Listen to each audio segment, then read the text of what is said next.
ابراہیم کا طریقہ ہے۔ حضور نے اگرچہ نبی پاک کی اپنی سنت تھی، یہ بھی کہہ سکتے تھے سنتی و سنت ابیکم ابراہیم، میری سنت ہے اور تمہارے باپ ابراہیم کی سنت ہے، یہ نہیں فرمایا۔ جب صحابہ نے کہا قربانی کیا ہے، فرمایا سنت ابیکم ابراہیم، یہ تمہارے باپ ابراہیم کی سنت ہے۔ ہر صاحب نصاب پر قربانی واجب ہے، جو زکوٰۃ کا نصاب رکھتا ہو اس پر قربانی واجب ہے، یعنی ضروریات سے زیادہ اتنے پیسے جتنے پیسوں سے زکوٰۃ فرض ہوتی ہے، اتنے پیسے جس آدمی کے پاس قربانی سے پہلے آ جائیں اس آدمی پر قربانی کرنا واجب ہے۔ بکرا، چھترا، دمبا 1 سال کا یا دمبا 6 مہینے کا ہو پر اتنا بڑا محسوس ہوتا ہو کہ لگے کہ 1 سال کا ہے، اس کی قربانی ہو سکتی ہے۔ جانور میں کوئی عیب نہیں ہونا چاہیے، اتنا کمزور نہ ہو کہ ذبح جہاں اسے کرنا ہے وہاں وہ چل کے جا نہ سکے، اتنا کمزور جانور نہ ہو، اس کے اندر بظاہر کوئی اتنا بڑا نقص نہ پایا جاتا ہو، کانا نہ ہو، لنگڑا نہ ہو، کوئی اس کی ہاتھ نہ کٹے ہوئے ہو، ایسا نقص جو واضح ہو۔ بکرا 1 سال کا،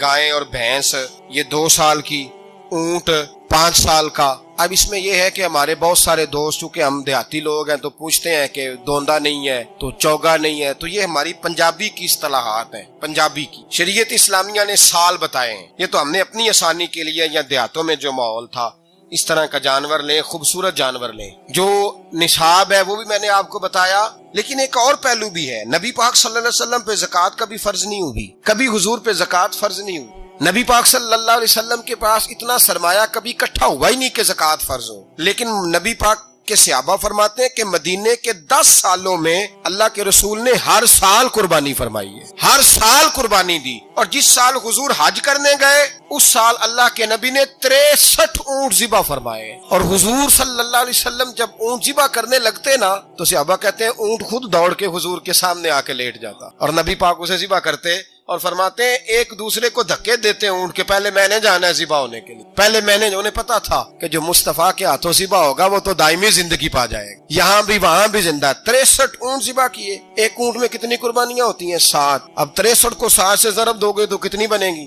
اور پھر نبی پاک صلی اللہ علیہ وسلم نے 10 سال مدینہ منورہ میں قربانی دی، ہر سال۔ اب وہ 63 اونٹ، ایک اونٹ میں 7 قربانیاں، ہر سال یہاں قربانی، اور مولا علی شیر خدا فرماتے ہیں نبی پاک 2 قربانیاں دیتے۔ میں نے کہا حضور 2 جانور ذبح کر رہے ہیں آپ، تو حضور نے فرمایا ایک میری طرف سے، ایک میری امت کی طرف سے، غریبوں کی طرف سے، اور حضرت علی کو حضور نے وصیت فرمائی تو 2 دیا کرے گا۔ یا رسول اللہ صلی اللہ علیہ وسلم میں غلام ہوں، خادم ہوں۔ حضور نے فرمایا علی ایک تو نے اپنی دینی ہے، ایک میری طرف سے دینی ہے، 2 قربانیاں۔ مولا علی نے بھی ساری زندگی 2 قربانیاں دی۔ حضرت علی بھی مال کے نصاب نہیں، اپنا مکان ہی نہیں تھا، کوئی کاروبار نہیں تھا، کئی دن فاقے رہتے تھے، پر قربانیاں کتنی دیتے تھے؟ 2۔ ہمارے پاس ویسے اگر سسرال میں، میکے میں، کزنوں میں کچھ شادی ہو جائے تو 50-60 ہزار کا خرچہ برابر ہے، وہ پکا ہے، اور قربانی کی باری غریب ہو گئے، سارے غریب ہو گئے، کہتے نہیں یہاں مشکل ہے۔ او خدا کے بندے، اللہ کے ساتھ تجارت کر، اس کے رستے میں 1 دے گا، رب تجھے 70 گنا اضافہ کے ساتھ عطا فرمائے گا۔ قربانی مال کے نصاب پہ ہے، کوشش کیا کریں کہ اللہ کے رستے میں جب دینا ہو پھر لیت اللہ سے بچیں، خوبصورت جانور لائیں جن کو اللہ نے توفیق دی ہے، ان کے لیے نصیحت ہے جن کو اللہ نے توفیق دی۔ میں نے اپنے حضرت صاحب کو دیکھا ہے، وہ کہتے تھے کئی جانور اللہ نے بڑا نوازا ہے، کہتے ایک میرا ہے، ایک میرے ماں کا، ایک میرے باپ کا ہے، ایک میرے فلاں استاد صاحب کا، ایک میرے پیر صاحب کا ہے، یہ جانور غوث اعظم جیلانی کا نام کا دے رہا ہوں۔ اور پھر ایک بڑا خوبصورت جانور بندہ ہوتا اور حضرت خود ان کو چارہ ڈال رہے ہوتے، تو حضور یہ کیا ہے؟ فرمانے لگے یہ میں رسول اللہ کے نام پہ قربان کروں گا، یہ نبی پاک کے نام پر قربان کیا جائے۔ جن کو اللہ نے حیثیت دی ہے وہ کوشش کریں اپنے محبوب کی طرف سے بھی قربانی کریں، نبی پاک کے نام کی قربانی دے، خوبصورت سا جانور پیارا، پھر اس کی خدمت ہو، پھر اس کی قربانی دی جائے، اور نبی پاک کے نام پر قربانی دی جائے۔ حضور نے خود وصیت فرمائی حضرت ابو بکر صدیق کو، قربانی بڑا حسین عمل ہے، اور میرے نبی پاک صلی اللہ علیہ وسلم نے ناراضگی بھی فرمائی، ذرا خوگر حمد سے تھوڑا سا گلا بھی سن لے۔ میرے حبیب نے فرمایا جو طاقت کے باوجود قربانی نہ کرے وہ ہماری عیدگاہ میں عید کی نماز پڑھنے نہ آئے، وہ نہ آئے۔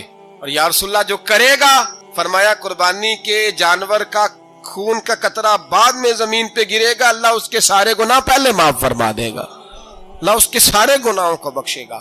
قربانی کریں، خوبصورت انداز میں کریں، اللہ کی رضا کے لیے۔ بزرگوں نے لکھا ہے 3 حصے کرو گوشت کے، ایک گھر میں رکھو، ایک رشتہ داروں میں بانٹو، پڑوسیوں میں بانٹو، اور تیسرا فقط غریبوں کو دو۔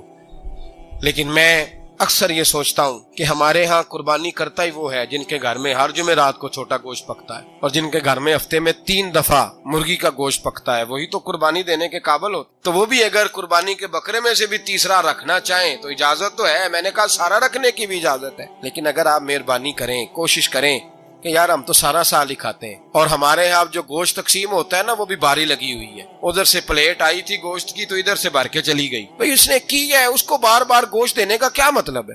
آپ یہ دیکھیں عزیزوں میں، رشتہ داروں میں، اور میں اگر تھوڑا سا آپ کی توجہ کرانے میں کامیاب ہو جاؤں تو سفید پوش لوگوں کو دیکھیں، کچھ سفید پوش ہیں، سفید پوش جن کے اوپر قرضے ہیں، بیماریوں نے جکڑ لیا ہے، گھر میں بڑے بڑے سخت مریض آ گئے ہیں، سفید پوش پہلے دیا کرتے تھے، آپ ان سے پوچھتے ہیں صاحب قربانی، تو بات کو ٹالتے ہیں، وہ کہتے ہیں سوچ رہا ہوں کوئی حصہ ڈال جائے، پردہ پوشی کرتے ہیں، کہتے ہیں کہیں حصہ رکھا ہوا، پردہ پوش۔ اکثر وہ لوگ قربانی نہیں دے پاتے، اکثر دیا کرتے تھے اب نہیں دے پا رہے، کیوں؟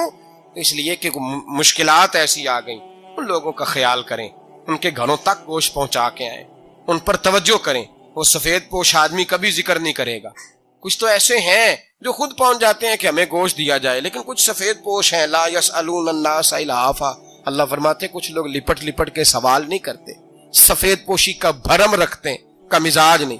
ان کی طرف دیکھیں، اپنے رشتہ داروں کو دیکھیں، خاص کر ان رشتہ داروں کو دیکھیں جن کا آپ کو پتہ ہے کہ غریب ہیں، مجبور ہیں، ان کے گھروں میں گوشت بھیجیں۔ غریب بیٹیوں، غریب بہنوں کا خیال کریں، اس طرف متوجہ ہوں، ان کے ساتھ اس نے سلوک کریں، اس طرف آپ لوگ خیال کریں۔ اللہ ہمیں سمجھنے کی توفیق عطا فرمائے۔